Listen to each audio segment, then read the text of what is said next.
Ja, heute hier bei der Bademeile in Zoll, naja, Wow. frei sein, Also, aber es ist ja schon, also wenn du drüber sprichst, dann ist ja nochmal, geht ja nochmal ein großer Raum auf. Was? Nipun Metha steht ja schon hier bei uns auf der Seite.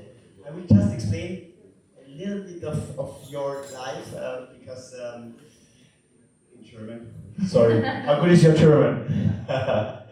Also, dieser Mann gehört zu den 100 einflussreichsten Menschen im Spirituell auf dieser Erde. Er hat Menschen beraten, wie den Barack Obama, wie du schon gesagt hast. Er ist vom Dalai Lama ausgezeichnet.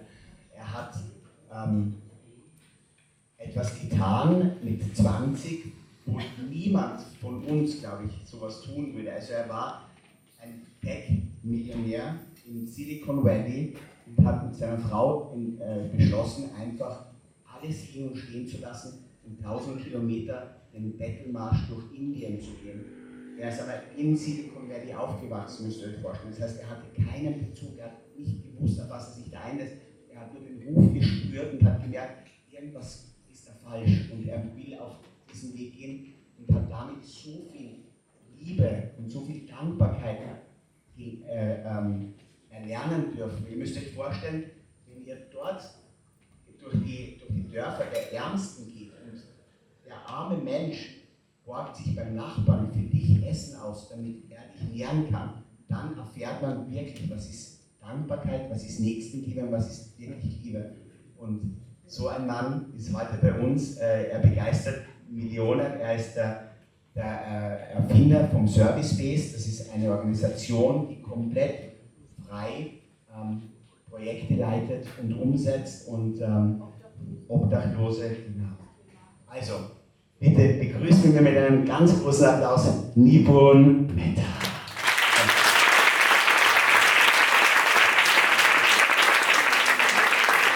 I think he said he loves me. Definitely, big love. Thank you. There's a beautiful, I only know English, I don't know German, so thank you for listening. The Google Translate does a good job, so I catch on to about 80% of what is said here through my phone. Martin Luther King's mentor was a person named Howard Thurman, and he had a very beautiful quote. He says, "Don't ask so much what the world needs. Go out and do what makes you come alive, because what the world needs most are people who have come alive." And I think what Renee and Catherine are all trying, and the whole team, Becky and everyone, what they're trying to do is bring people together who have come alive. And when we do that, who knows what happens. So I'm delighted to be here. Thank you for including me. I wanted to just share a song. But before I do, here is a maybe. This is a very interesting photo. This is a violinist who had to get a brain surgery. And it was a very risky brain surgery. And they told her that when she gets this brain surgery, it's possible that she will forget how to play the violin altogether. And she was a very renowned violinist. And then they thought of a very interesting idea. They said, just so you don't forget, why don't you play the violin while we are doing the surgery? So this is in the middle of a surgery. She is playing the violin so the circuitry in her brain remains intact. And the reason why I thought it was a very beautiful example is because we live in times of great suffering where it's hard to remember the song of compassion. And how do we, in times of great suffering, remember compassion? How can we keep playing that song? And maybe sometimes I forget a few notes, but if I hear you singing, and if I hear you cheering, and I might remember and I will be encouraged to play my song a little bit louder. And then my song will help somebody else, and that will help somebody else, and that will help somebody else. And together we create this incredible harmony. And so I am here for the next couple of days in that spirit. And I think I'm not the only one. I think all of us are here in that spirit. I want to tell you one more story before I play a song. This is all of us coming together. There was a fellow, not yet, 1 second. I want to tell you a story from 1992 in Sarajevo. It was the middle of the war. It was May 27th, 4 p.m. In Sarajevo, everything was shut down for many days. It was hard to, you could just show the next slide. It was hard to find even food. There was only one bakery that was open. So everybody lines up at 4 p.m. to get into this bakery to get bread, because every family needs bread. So there are people standing in line waiting to get bread.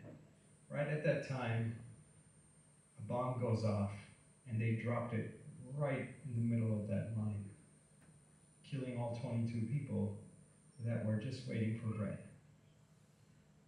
There was one person who was on the way to that line. He was a 35-year-old cellist, kind of quite a distinguished career, Adrian Smilovich. He decides, he's so moved by this, he's so moved by the pain of this, he's so moved by the world that creates such kind of unnecessary violence. He says, how can I remember my song? So what he decided to do was absolutely incredible. He dressed up the next day in his formal outfit of the opera. And he goes, if you could show the next slide, the fourth slide. Or just play, yes, hit play, slideshow. When we see it. He decides to get dressed up in a suit, go to the very spot where they had bombed this bakery, destroyed everything, not only all the 22 people, but the entire bakery. He decides to go there and he plays his song. And the press and the media came, and the bombs were still going off, and the press and the media came, and he says, why are you playing your song when the bombs are exploding? And he turns to them, true story, to the media, and he says, why are they bombing when I'm playing the song?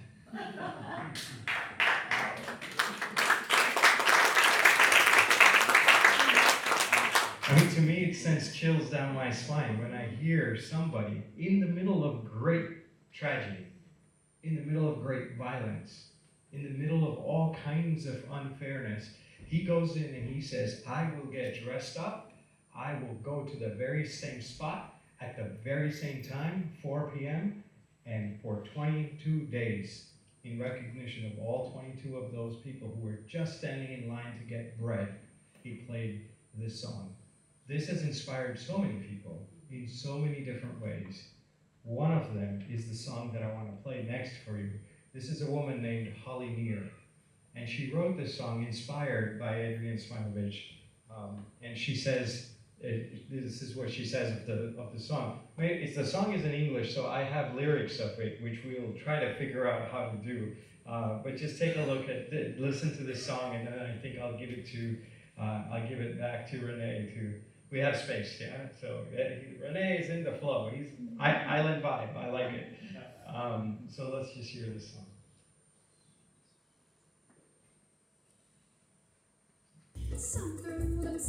Can you move it to the front? Yeah.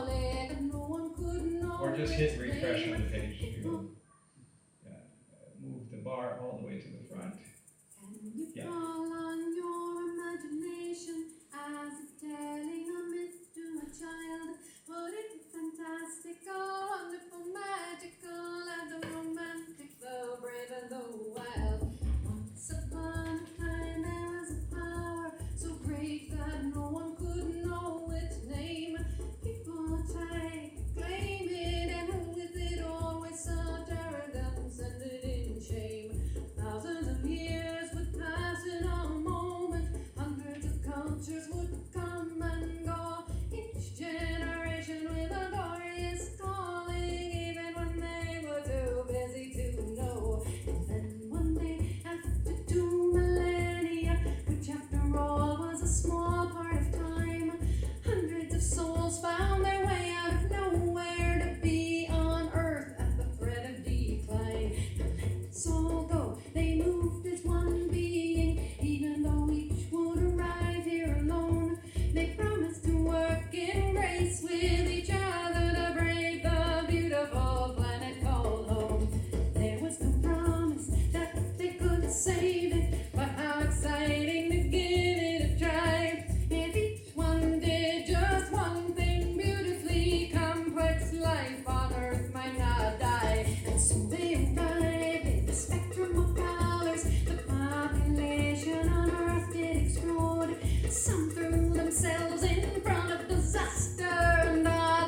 beautiful spirit. And I think when Renee invited me here, I didn't know anything about it. I knew my very good friend Gundel was a part of it, and if she's part of something, I know it has a holy vibration to it. So I was delighted to be here, and then just to see everyone just hold that welcoming smile. You know, even if I don't speak the language, I may not speak German, you may not speak English, but we have the language of the heart. Although I'm told everyone speaks English.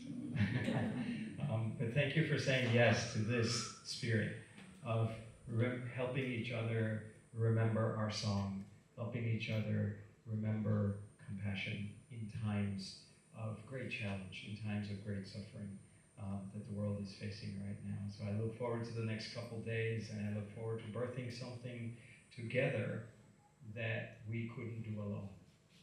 Because if we were wanting to do something alone, we would have done it at home. Right? But I need a little bit of it. I need an extra hand. You need an extra hand. And together, maybe we create something that helps a third person get an extra hand. And like that, we pass the torch along of great compassion. So thank you all for including me in your hearts, and thank you all for saying yes to these next couple days together. And thank you to the incredible hosts that we have here. Thank you.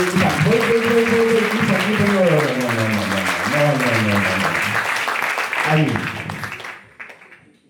when we have someone like you here on stage, of course we have some questions. I mean, because they're not in German.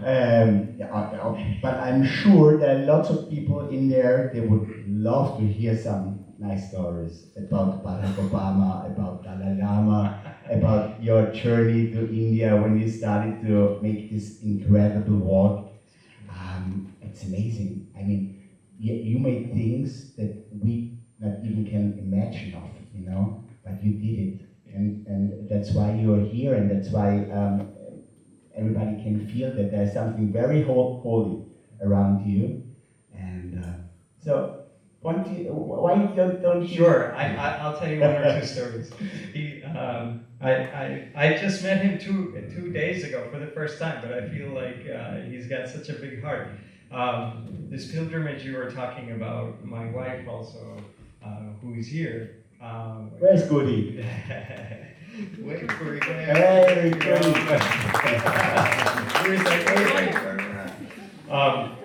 You spoke of the Dalai Lama and of our pilgrimage. I'll tell you a story of Dalai Lama that really moved me. There were 40 top neuroscientists that went up to the Dalai Lama, and they were having a dialogue on compassion. And suddenly, people were asking very interesting questions. They said, Dalai Lama, you're an expert in compassion. How long do you think it would take to figure out if someone is compassionate? And so people ask these kinds of questions because neuroscientists want to know, because I want to create a compassionate company, for instance. So if I can look at your brain and figure it out, then I'll just hire the compassionate people, out of all. So there was an interesting reason, and these were neuroscientists, leading top people from around the world, leading scientists. And so everyone was very curious, what would the Dalai Lama say? And Dalai Lama, when somebody asked that question, he'd laugh, ha ha, as he always does. He says, it takes a very long time. And so they were like, what do you mean? How long? Like a week? I mean, it's not instantaneous, a very long time. He's like, no, a lot longer than a week, a month, a year. He says, oh no, a lot more. And they said, how long? And then he again starts laughing, And he says, it takes like 30, 40 years. Dalai Lama is saying that for him to figure out if someone is compassionate, it takes 30 to 40 years. That this is not just how your brain is doing in this moment, that we are all going to have states that are arising and passing, going up and down, up and down. Mm-hmm. But what is the center of gravity? And in those ups and downs, will you be able to shift your center of gravity towards compassion? And that just takes a long time. And as in that meeting, all these people, every morning, everyone would gather in first, and Dalai Lama would always come last out of respect. And when he came, everyone would sort of bow. They were all from different parts of the world and different cultures, but they were hosted by the Dalai Lama, so out of respect, everyone would bow. And then the Dalai Lama would bow back. Now, one of my friends was in this gathering, and he told me this was the most transformative moment of his life when he noticed, so they were there for 4 days, happened on day 1, Dalai Lama comes in, everyone bows, and then Dalai Lama bows back. Happens on day 2, everyone bows, Dalai Lama bows back. Happens on day 3, and he was like, I'm noticing an interesting pattern that the Dalai Lama bows to different heights every single day. So how come he bowed solo here, he bowed this much? What was it? Why is the Dalai Lama bowing? And it was very intentional. So he says, I figured it out on day 4, the last day. Everyone is coming, Dalai Lama is coming, everyone bows, Dalai Lama bows back. And he says, I realized that the Dalai Lama is looking to see who bows the lowest, and he makes sure to bow lower than them. Wow. Unbelievable. What a story. That in greatness is not how big you are, it's actually how humble you are, because the humbler you are, the greater an instrument you are of a larger connected universe. And we, in our modern world, have the opposite paradigm, that if I am more, if I have more, if I have done more, if I have accumulated more, if I have more money, power, and influence, that I am somehow more powerful. But what people like the Dalai Lama teach us and show us is that actually in being empty, you become full with a very different kind of force. And that we are capable of all doing that together. And so in his greatness, it is actually his incredible humility that moves me. And I've seen this repeatedly with many people across many different faiths and even non-faiths, that people just carry themselves with that great love. So to me, this is a great way to sort of allow each other to grow, not in our individual might, but actually in our individual emptiness, to become instruments of a larger flow. Wow, what a beautiful story. Thank you for that. So how it came that you came from the most humbled man to the most powerful man, to Barack Obama. What happened there? You always wonder, how would that happen? I used to be curious, right? So you're like, oh, how would you, and it turns out they just email you, And so when I got an email from them, and they said, he wants you to join an advisory panel. And it was very, they don't give you all the details because they expect a phone call and all. My first thought was spam, right? It's like, sure, yeah, Obama wants to talk to me. Come on, like, what do you mean? Sure, what's next? They want me to be there? No. And so I thought it was spam, honestly. And then because it was not very descriptive, and then I engaged with it, and it was incredible to go to the White House every month and to be with those people. But for me, I would say the practice was to be rooted in values, in my values, because there's a lot of power. There's a lot of, I can imagine that. And the power is not in Renee or Nipun, it is in your seat. So when you're seated in those hallways of power, if we're having a conversation and someone more high-ranking comes in, you immediately cut yourself off. Because everyone is not treated in the same way. It's not even you, it's like the seat you're on. It's the title you have. on your shoulder. Yeah. And in that context, how do you contrast that with like the Dalai Lama bowing with great humility? Those are two very different paradigms. Individually, I think people are all trying in those same spaces, but the structures are such that it amplifies very different kind of pattern. And so it's a different kind of practice where you go in and you go. I remember I was at the White House one time. I was feeling a little out of my element because I am like small acts of kindness, love, hugs, And I was not feeling... Are they hacking in the White House? Never, no? With me, no choice, because I'm like, it's like the grenade is coming your way, you know, so... Don't touch me! But I remember one time I was feeling very confused, and I said, well, what do you do when you feel confused? You do small acts of kindness. That's what I do. I either do silence. I know we're going to do that in a few minutes. 5 minutes more? Yeah. I do either silence or I do acts of kindness. And because what kindness does is it recenters me in the infinite. And so it was really beautiful. I would go to the vending machine. They actually have a subsidized vending machine. And I put extra 50 cents, because that's how much it costs to get something from the vending machine, some snack or Coke or whatever. Are there healthy things in there? No. It makes sense at that time. But maybe they've changed. Well, I don't know. Maybe now they're Swarm City. But I put extra 50 cents, and I put a little note, and it says, "You don't know me, but I came here before you, and your next treat, whatever you want from the machine, is a gift from Power kitchen. Yeah." Wow. And I did that in a small, no, it didn't start there, but it was that same practice. Wow. To go into that kind of a setting and you say, well, what difference does a small act make like that? I don't know what difference it makes in the world. I know what difference it made in me. Because I felt totally different. I felt like, wow, okay, I have no idea, but someone here is going to go to that vending machine. They're going to go and expect to put their 50 cents, and they're just going to see this note, and it says, you don't know me, but someone has been kind to you. And what will happen to them? They'll feel a little warm, but I know just seeing everyone, right? Not as competitors, not as people that you're up against, not as people whose priorities are different from yours, but as like co-creators of this great web of life. And when you start to see that, you realize that the greatest beneficiary of those 50 cents was me. Yourself, yeah. I know. And so why would you not do that all the time?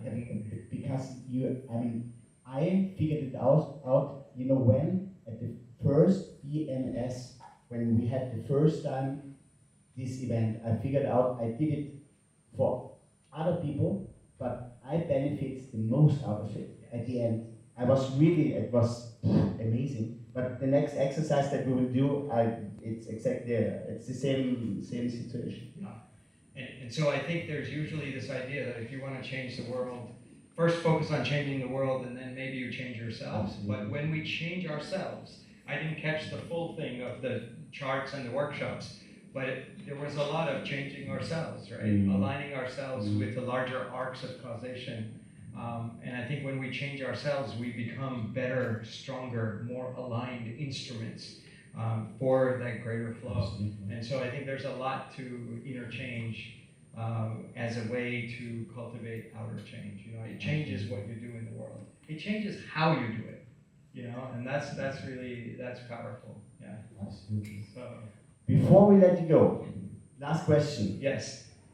He told me a very, very, very interesting story about a whale. You want to tell it? I mean, it's like mind-blowing what happened already now with AI.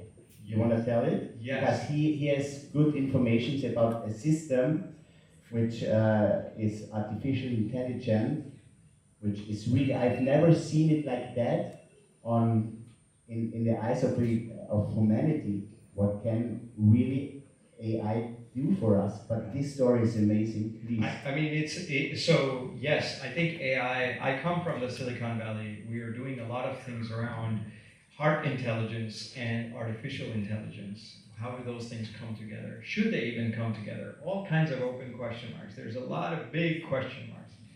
But there are scenarios in which we use technology for the greater good, for bringing us back together to each other.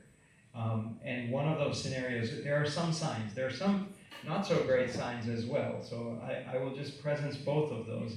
But this is a sign on the other end. Humanity, for the very first time, just like I was listening to German up here on stage, and my phone was translating it in real time to English with about 80% accuracy. And you can even hear it in English, incidentally. So you're speaking in German, I'm hearing it. live in English, which is, it's not perfect yet, but it's getting there. So it's interesting. But interesting is one thing, but how far can we go with it? So humanity, for the very first time, just earlier this year, had figured out how to speak, not just English and German, that we already know, but how to speak whale. They figured out how whales communicate, and for the very first time, we had a 20-minute conversation with a whale. Wow. Amazing. And now they're doing it with all species. So we've all had a sense, especially in a room like this, we've all had a sense that everything is alive. And yet there are so many people in the world who say, no, that's not a tree that's alive, that's just a chair that needs to be converted to GDP, There are those people, and then you say, no, that's not, that's life, and everything is life. But you didn't have a way to sort of communicate that. Now, imagine if we're surrounded by all of this and we're all able to translate into each other's languages, right? And AI is showing signs of that. Now, it's showing signs of other things too. I just want to, presence that there are a lot of risks also with AI. But how incredible would it be that, whales, we're already doing it, and I think we're going to do it with lots of plants and trees and all species eventually. And I think that could potentially usher in this profoundly new era of deep interconnection. It could.